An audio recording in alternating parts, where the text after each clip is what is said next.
स्वागत है आपका सच ट्यूटोरियल में। हम लोग देख रहे थे मेंस्ट्रुएशन के क्वेश्चन लगा रहे हैं। तो सीरीज में मान लीजिए क्वेश्चन पूछा आपसे, एक ठोस लोहे के गेंद का व्यास 6 सेंटीमीटर है। इस गेंद को पिघलाकर 6 सेंटीमीटर त्रिज्या का एक बेलन बनाया जाता है, तो उस बेलन की ऊंचाई बताइए। एक गेंद है लोहे का जिसकी व्यास जो है 6 सेंटीमीटर है। मान लीजिए लोहे का गेंद है, ठीक है। व्यास में बताया था वृत्त को 2 भागों में बांट देती है, उसके सेंटर से हो जाती है। इसकी लंबाई दी आपको 6 सेंटीमीटर, ठीक है। तो इसकी यदि त्रिज्या देखोगे कितने की त्रिज्या 3 सेंटीमीटर की होगी त्रिज्या, क्योंकि व्यास का आधा होता है त्रिज्या, व्यास का आधा होता है त्रिज्या। तो एक गेंद है, गेंद का व्यास 6 सेंटीमीटर है, इसकी त्रिज्या होगी 3 सेंटीमीटर। इस गेंद को पिघला करके, लोहे की गेंद है, इसको पिघलाया जाता है, पिघला के एक बेलन बनाया जाता है। जो बेलन बनाओगे आप वो भी बनेगा ठोस, ठीक है। तो बेलन कुछ इस तरीके से दिखता है, ठीक। इस गेंद को पिघलाकर एक बेलन बनाया जाता है। ये पूरा ठोस बेलन है, ठीक है, पूरा भरा हुआ है, लोहे से भरा हुआ। इसका आधार है सेम ही तरीका यहाँ भी होगा।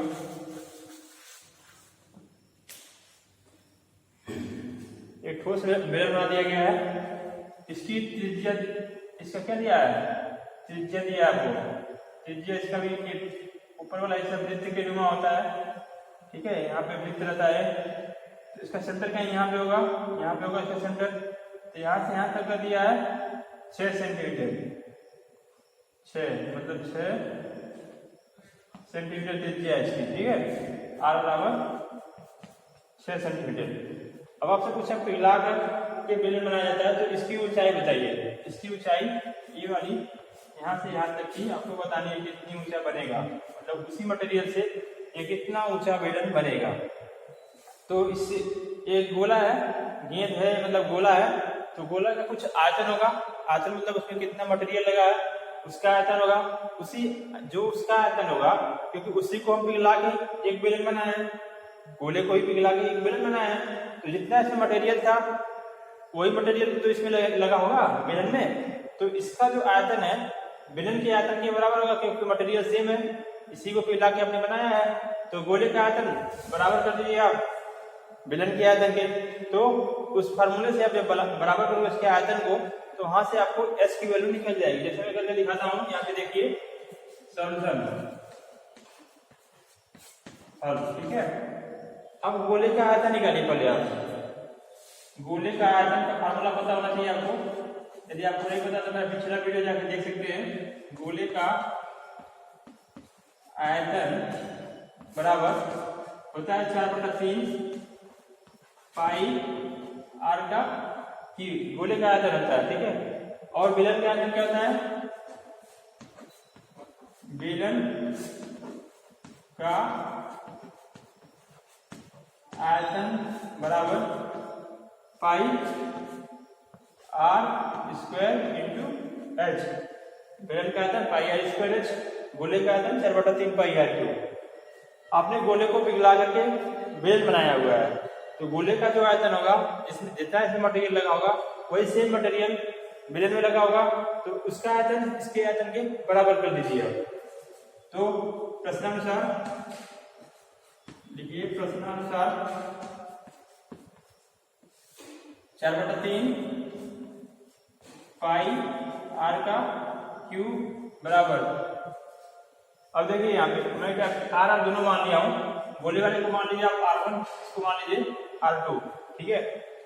4/3 पाई R1 क्यूब बराबर पाई R2 का स्क्वायर इंटू H। गोले का आयतन बराबर बेलन का आयतन। अब यहाँ पे अलग अलग वैल्यू दिया है, R1 R2 का मान अलग अलग दिया है, दोनों का वैल्यू रख दीजिए आप। 4/3 तो कांस्टेंट है, ऐसे रहेगा, पाई कांस्टेंट है, ऐसे रहेगा। R1 का मान दिया आपको, गोले का आयतन, गोले का व्यास दिया था 6 सेंटीमीटर, इसकी त्रिज्या निकल के आएगी 3 सेंटीमीटर। तो 3 का क्यूब ठीक है, बराबर पाई इधर का कांस्टेंट है R2 6 सेंटीमीटर दिया हुआ है। R2 मतलब बेलन का त्रिज्या, तो 6 का स्क्वायर इंटू h आपको पता निकालना है, इसकी हाइट आपको निकालनी है। तो अब इसको सॉल्व करिए। 4/3 पाई 3 का क्यूब करोगे आप तो 3 गुणे 3 गुणे 3 3 बार होगा, तो कितना आएगा 27 आएगा। 27 बराबर पाई इधर रहना चाहिए 6 का स्क्वायर, 6 गुणे 6 36 गुणे 36 इंटू h। अब यहाँ देखिए पाई इसमें भी है, पाई इधर भी है, तो पाई पाई कैंसिल हो जाएंगे, ठीक है। अब यहाँ क्या बचा 4/3 गुणे 27, तो 3 से 27 काट दो तो बचेगा कितना 9 गुणे 4 करोगे आप तो कितना आएगा 9 गुणे 4 करोगे 36 बराबर 9 गुणे 4 36 बराबर यहाँ 36 इंटू h 36 h। अब 36 36 दोनों साइड में है तो कैंसिल हो जाएगा, तो बचेगा कितना 1, h बराबर 1। अगर नहीं समझ आ रहा तो एक बार आप लिख लीजिए ऐसे 36 से भाग दीजिए 36/36 बराबर 1, h बराबर 1 क्या सेंटीमीटर या मीटर, यूनिट सेंटीमीटर में आएगा, क्योंकि इसके भी यूनिट सेंटीमीटर में है, इसके भी यूनिट सेंटीमीटर में है, तो सेंटीमीटर कितना होगा 1 सेंटीमीटर। इसकी ऊंचाई कितनी होगी 1 सेंटीमीटर, ठीक है। बेलन की जो गोले से आप पिघला के 6 सेंटीमीटर त्रिज्या का एक बेलन बनाओगे, इसकी ऊंचाई होगी सिर्फ 1 सेंटीमीटर, ठीक है। आपका आंसर निकल गया। अब अगला क्वेश्चन देखते हैं। अगला क्वेश्चन मान लीजिए, अगला क्वेश्चन पूछा आपसे एक शंख के आधार का व्यास 20 सेंटीमीटर है तथा ऊंचाई 12 सेंटीमीटर है, तो इसकी आयतन बताइए, इसकी शंख की आयतन बताइए, तथा यदि इसे पिघलाकर एक गेंद बनाया जाता है तो गेंद की त्रिज्या क्या करिए। पहले तो आपको पता होना चाहिए शंख बनता कैसे है। शंख कुछ इस तरीके का होता है, इसका जो आधार होता है सर्किल के आकार का होता है, वृत्त के आकार का, ठीक है। ये हो गया आपका शंख,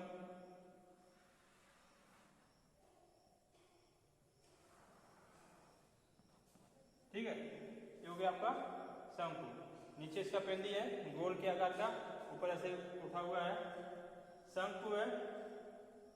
शंकु के आधार के व्यास 20 सेंटीमीटर है, यहाँ से यहाँ तक 20 सेंटीमीटर है, ठीक है। यहाँ से यहाँ तक 20 सेंटीमीटर है आधार का व्यास, तथा ऊंचाई 12 सेंटीमीटर है।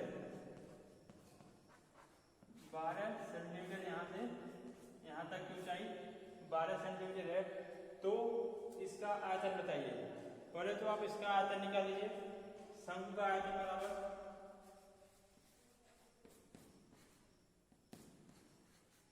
फॉर्मूला आपको पता होगा, मैं बता चुका हूं आपको। शंकु का आयतन बराबर 1/3 पाई r square into h। r क्या है, उसकी त्रिज्या है, h शंकु की ऊंचाई है, तो यहाँ निकाल दिया 1/3 पाई r। आपको व्यास दिया 20 सेंटीमीटर, तो त्रिज्या होगी इसकी आधी 20/2 मतलब 10 सेंटीमीटर, ठीक है। 1/3 पाई r स्क्वायर 10 त्रिज्या का स्क्वायर इंटू h दिया आपको 12 सेंटीमीटर, ठीक है। अब आगे 1/3 पाई r का स्क्वायर 10 गुणे 10 करोगे आपको 100 गुणे 100 गुणे h 12, 3 से 12 कट जाएगा तो काट दीजिए आप, 3 4 बार जाएगा, ये 4 का 100 में गुणा कर दीजिए तो हो जाएगा 400, और पाई पहले से था 400 पाई क्या, इसका यूनिट भी लिखना पड़ेगा आपको, क्योंकि त्रिज्या सेंटीमीटर में है, ऊंचाई भी सेंटीमीटर में है, तो 400 पाई सेंटीमीटर का क्यूब, जो कि शंकु का आयतन, ठीक है। अब बोल रहा है इतने आयतन का जो शंकु था इसको पिघला करके एक गेंद बनाई जाती है, पिघला करके एक गेंद बनाया जाता है तो गेंद की त्रिज्या बताइए। ठीक है, इसको यदि हम पिघलाते हैं तो बनता है एक गेंद। तो इसकी त्रिज्या यहाँ से यहाँ तक एक पूछ रहा है आपसे। ये मान लीजिए आप स्मॉल आर, ठीक है, स्मॉल आर को आपसे पूछ रहा है, गेंद है, ठोस गेंद होगी, तो इसका आपको त्रिज्या निकालना है। तो चूंकि आपने शंकु का जो आयतन है, मतलब जो शंकु है, जितना इसमें मटेरियल लगा है, इसी को पिघलाकर आपने एक गेंद बनाया है, तो जो इसका आयतन होगा इस गेंद के आयतन के बराबर होगा।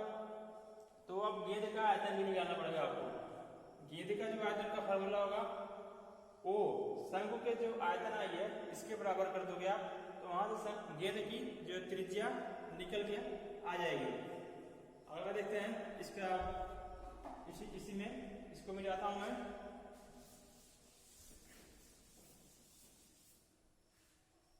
यहां पे लिखिएगा गेंद का आयतन बराबर होता है 4/3 पाई। आपने स्मॉल आर माना था गेंद की त्रिज्या 4/3 पाई स्मॉल आर का क्यूब। ठीक है, ये हो गया गेंद का आयतन।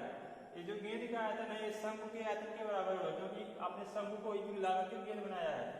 तो यहाँ पे आयतन जो है 400 पाई निकला है आपका शंकु का आयतन, यहाँ रख दीजिए आप 400 पाई बराबर 4/3 पाई स्मॉल आर का क्यूब। पाई पाई दोनों साइड है तो पाई पाई कैंसिल हो जाएंगे, बचा क्या 400 बराबर 4/3 आर का क्यूब। 4 से 400 में भाग दोगे आप, क्योंकि यहाँ गुणे में नीचे आएगा बटे में जाएगा, तो यहाँ 100 हो जाएगा। 100 बराबर आर का क्यूब बटा 3। अब यहाँ से आर क्यूब को आप रख लीजिए एक साइड में, आर का क्यूब बराबर 100 गुणे 3 हो जाएगा, मतलब 300। ये आर का क्यूब है 300, तो यहाँ से आप आर का मान निकाल सकते हो, इसका घनमूल निकाल देना आप 300। अब ये वर्गमूल है, घनमूल निकालने के लिए यहाँ पे आपको 3 लिखना पड़ेगा। ठीक है, इसका घनमूल निकालोगे आर बराबर घनमूल में 300, जो भी वैल्यू आएगी दशमलव में आएगी। ठीक है, दशमलव में कुछ भी वैल्यू आएगा यहाँ पे रख देना, वो हो जाएगा उसकी त्रिज्या। त्रिज्या का यूनिट ही होगा सेंटीमीटर में आएगा। ठीक है, आप इसका घनमूल निकाल के वहां पे वैल्यू रख देना। ठीक है, ओके, मिलते हैं अगली वीडियो में, तब तक के लिए बाय। यदि आपने सब्सक्राइब नहीं किया चैनल को तो चैनल को सब्सक्राइब भी कर लीजिए।